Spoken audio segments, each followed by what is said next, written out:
Coach Floyd's been nice enough to join us in studio. Tim, so much buzz following last night's game and unfortunate Twitter out there. I know you wanted to get out in front of this. Yeah, I just think it's really unfortunate for Vince Hunter. You know, it's a really good young man who's represented us very, very well. Young people count on adults to say and do the right things. He has played his heart out. He's first-team all-conference player. He's never mentioned to me that he wants to go pro after his sophomore year.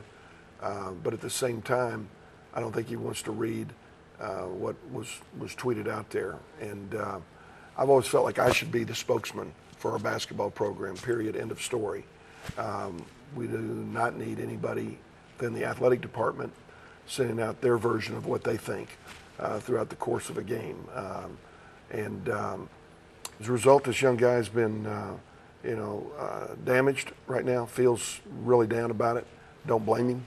And I felt like that was important for me to make a statement that, I've had guys like Nick Young, Swaggy P now, with the Lakers, Taj Gibson, who waited till the end of their junior years to go pro. Nikola Vujacic, who waited till the end of his junior year. It's with Orlando. Kelvin Cato, 19 NBA players. And this young man will play in the NBA. He's going to play in the NBA at some point. But he's never chosen to try to rush greatness and say what his timetable was. And he's not interested in jumping into a swimming pool with no water in it. But I highly doubt that 13 NBA scouts voice their opinion, having worked in the NBA for 8 years, because they generally don't tip their hand on what they think, where they're going, and what they're doing. And in my opinion, he will play in that league at some point. And it's just very, very unfortunate that he's having to deal with this right now.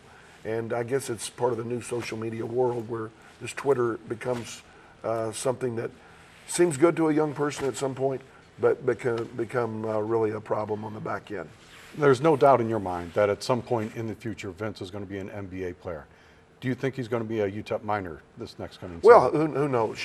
with this world that we're in right now, I have no idea what his intentions are. We haven't had a chance to sit down and talk. I know that he needs to be in class. He needs to be continuing to work on his education, continuing to take care of all of that. And, we certainly hope that he'll be back, but who knows? You've worked with the Associate AD, Jeff Darby, for a long time. Just really unfortunate. Is there some repercussions that Jeff looks at? Well, I just think that he needs to understand that I'm spokesman for our program and that we don't need those opinions placed out there, whatever his opinions are, if he's caught up in fanfare and become a fan versus the administrator. And it's unfortunate for Jeff, but all people need to recognize, that when you send a tweet, that there are repercussions for it.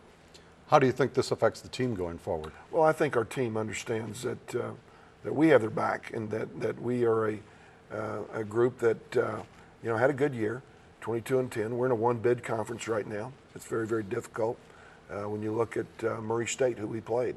They're a team that, Fred, I've watched basketball a long time. I don't think there's 60 teams in the 68-team field that could win 25 games in a row, which this team did.